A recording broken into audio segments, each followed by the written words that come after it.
दोस्तों, महाराष्ट्र में चुनाव प्रचार अपने चरम पर है। जबरदस्त तरीके से आरोप प्रत्यारोप हो रहे हैं। बिल्कुल आप कह सकते हैं कि पीक पे आ गया इस वक्त महाराष्ट्र का चुनाव। इस बीच प्रधानमंत्री मोदी भले ही विदेश चले गए हों, लेकिन अपना वायनाड का चुनाव खत्म करके, वोटिंग वायनाड में क्योंकि हो चुकी है, प्रियंका गांधी सीधा महाराष्ट्र पहुंच चुकी है और ताबड़तोड़ रैलियां प्रियंका गांधी कर रही हैं। उन्होंने आज नागपुर में रोड शो किया, लेकिन इस रोड शो में एक वीडियो सोशल मीडिया में जबरदस्त तरीके से वायरल हो गया। छत पर भाजपाई खड़े थे और नीचे थी प्रियंका गांधी। दोस्तों, भाजपाइयों ने छत से प्रियंका गांधी को बीजेपी के झंडे दिखाए तो प्रियंका ने उनसे क्या कहा, बड़ी इंटरेस्टिंग वीडियो है। वीडियो जरूर देखिए दोस्तों, क्योंकि इस वीडियो के जरिए हमें उस व्यक्तित्व के बारे में पता चलता है प्रियंका का, जो वाकई में कहा जाता है कि राहुल गांधी जो नहीं कर सकते वो प्रियंका कर देती है।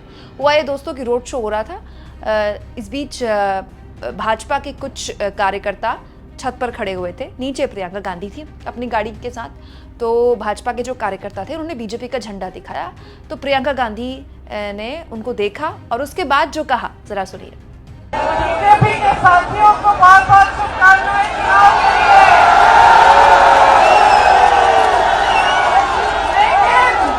लेकिन अफसोस ये कि जीतेगी महाविकास आघाड़ी।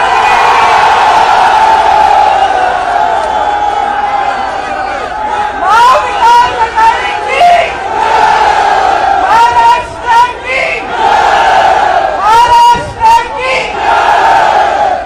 दोस्तों, प्रियंका गांधी ने भाजपा के कार्यकर्ताओं को शुभकामनाएं दी कि आपको चुनाव की बहुत शुभकामनाएं, लेकिन जीतेगी महाविकास आघाड़ी। जैसे ही प्रियंका गांधी ने ये बात बोली, जो पब्लिक वहां पर थी वो झूम उठी।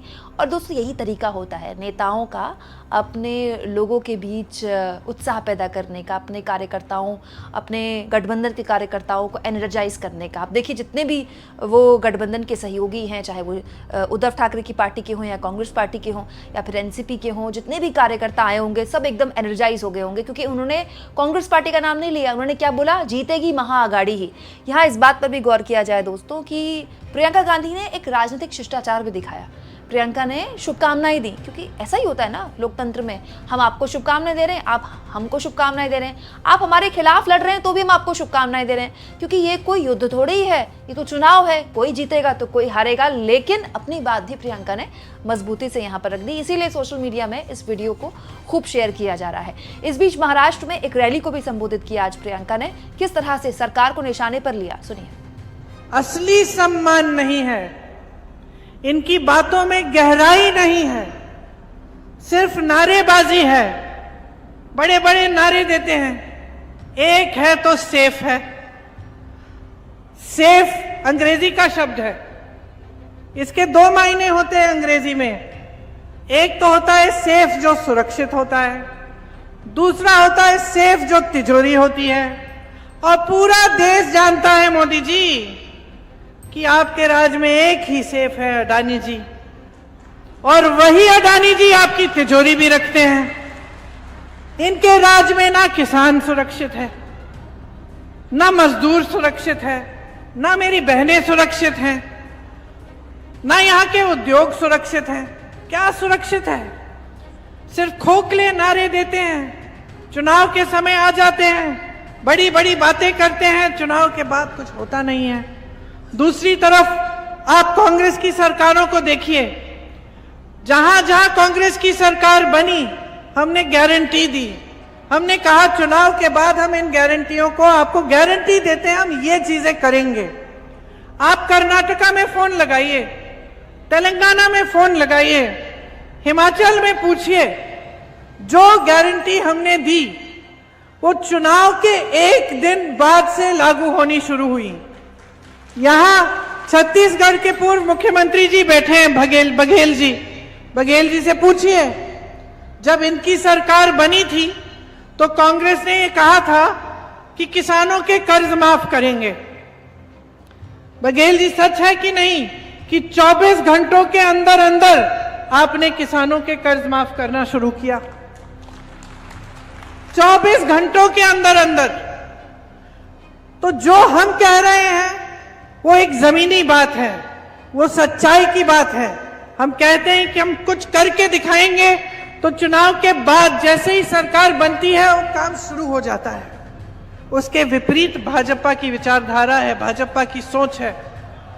ये सोचते हैं कि यहां मंचों पर कुछ भी कह सकते हैं, लेकिन कुछ करने की जरूरत नहीं है, उस पे खरा उतरने की जरूरत नहीं है, कि कोई जवाबदेही है ही नहीं जनता के प्रति, कि जब चुनाव आएगा तो हम ऐसे ही नारे दे देंगे, जनता का जो ध्यान है उसको बांट देंगे, इधर उधर कर देंगे, धर्म के आधार पर कुछ कह देंगे, जाति के आधार पर कुछ कह देंगे, जनता के जज्बात उभर जाएंगे, जनता का ध्यान भटक जाएगा और हम चुनाव जीत जाएंगे।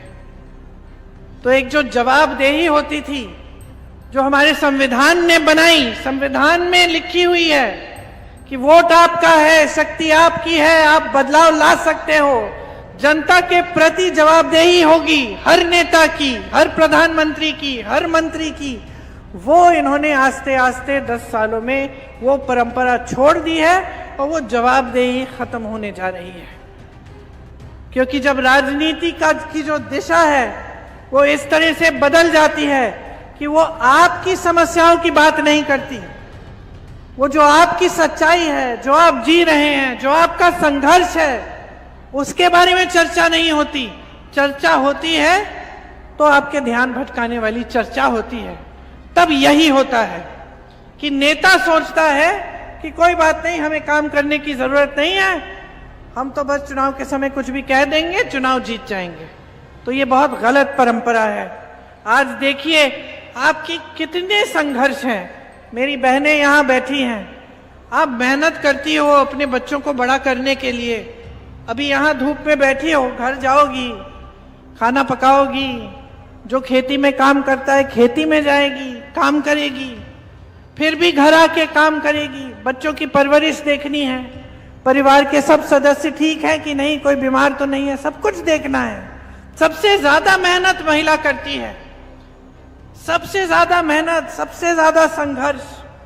और देखो परेशानियां कितनी हैं आज, महंगाई कितनी बढ़ा दी है इन्होंने। 10 सालों में इतनी महंगाई बढ़ गई है कि आज आप त्योहार भी खुशी से नहीं मना सकते। त्योहार आता है, घबराहट होती है, दिवाली आ रही है, पुताई करनी पड़ेगी, मेहमान आएंगे, खाना बनाना पड़ेगा, नए नए कपड़े सिलवाने पड़ेंगे, कैसे करेंगे।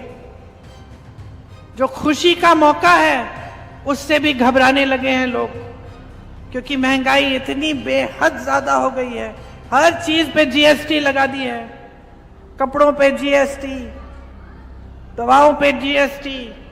जो छोटे छोटे दुकानदार हैं, जो छोटे छोटे बिजनेस चलाते हैं, उनके नाक में दम कर दिया है, कोई कमा नहीं पा रहा है, बेरोजगारी चरम पे है। आप बच्चों को पढ़ाते लिखाते हो, मेहनत करते हो। आज देखो ये जमाना नहीं रहा कि कोई गरीब परिवार का है, गांव में है, तो सोचता है कि चलो 8वीं तक पढ़ा देंगे और बस। ये जमाना नहीं रहा। आज गरीब से गरीब परिवार में, पिछड़े से पिछड़े इलाके में कोई चले जाए, देखे गरीब से गरीब परिवार में माँ बाप चाहते कि ये बेटा पढ़ेगा लिखेगा, अच्छी इसका अच्छा भविष्य बनेगा, और कुछ भी करते हैं उसकी पढ़ाई लिखाई के लिए। लोन ले लेते हैं ट्यूशन की फीस को भरने के लिए, इम्तिहान देगा, पास हो जाएगा, रोजगार मिलेगा, बहुत मेहनत करते हैं। लेकिन भविष्य क्या है आज नौजवानों के लिए? इम्तिहान देते हैं तो उसमें भी कुछ घोटाला हो जाता है, गड़बड़ हो जाती है। माँ बाप पढ़ाते हैं लिखाते हैं, मेहनत करते हैं, रोजगार नहीं मिलता, नशे का शिकार बन जाता है। तो सरकार की सबसे पहली नीति तो यही होनी चाहिए कि मजबूत रोजगार दिलवाए, कि जो आप मेहनत कर रहे हैं उसका हम समर्थन करें, सरकार समर्थन करे, आपको आगे बढ़ाए। लेकिन इनकी नीति ये है कि जो देश का है वो सब एक आदमी को पकड़ा दो। देश के बंदरगाह, देश के हवाई अड्डे, देश की बड़ी बड़ी कंपनियां, इन सब से रोजगार मिलता था, ये सब अडानी जी को दे दिए। आपकी जमीनें देने जा रहे हैं। छत्तीसगढ़ में पूछिए कितनी जमीन खा गए हैं आदिवासियों के, आपके हक जा रहे हैं और आपको रोजगार नहीं मिल रहा है। यहां से बड़ी बड़ी कंपनियां जा रही हैं, और जो सरकारी कंपनियां हैं उनमें कॉन्ट्रैक्ट का सिस्टम आ गया है, ठेके का सिस्टम आ गया है। आज महाराष्ट्र में 2.5 लाख खाली पद हैं। और अगर मैं अभी कहूंगी कि हाथ उठाओ यहां कितने बेरोजगार नौजवान हैं, तो सारे हाथ उठ जाएंगे। उठा के दिखाओ। सारी जनता बेरोजगारी से जूझ रही है। पढ़े लिखे बच्चे, किसी को के पास रोजगार नहीं है। 2.5 लाख पद खाली पड़े, आपने भरे नहीं है। तो क्या कर रहे हैं? सरकार क्या कर रही है? आपको मालूम है सबसे ज्यादा आत्महत्या नौजवानों की आज महाराष्ट्र में है। सोचिए, जो प्रदेश सबसे आगे होता था हर चीज में, आज इसमें आगे हो गया है, क्योंकि इनकी नीतियां एकदम गलत हैं।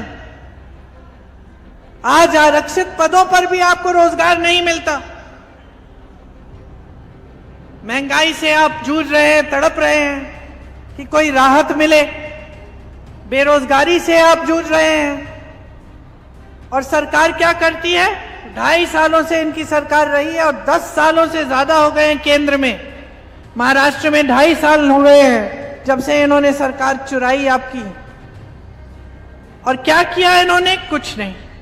अब चुनाव आने लगा। बहनों ध्यान से सुनो, ध्यान से सुनो।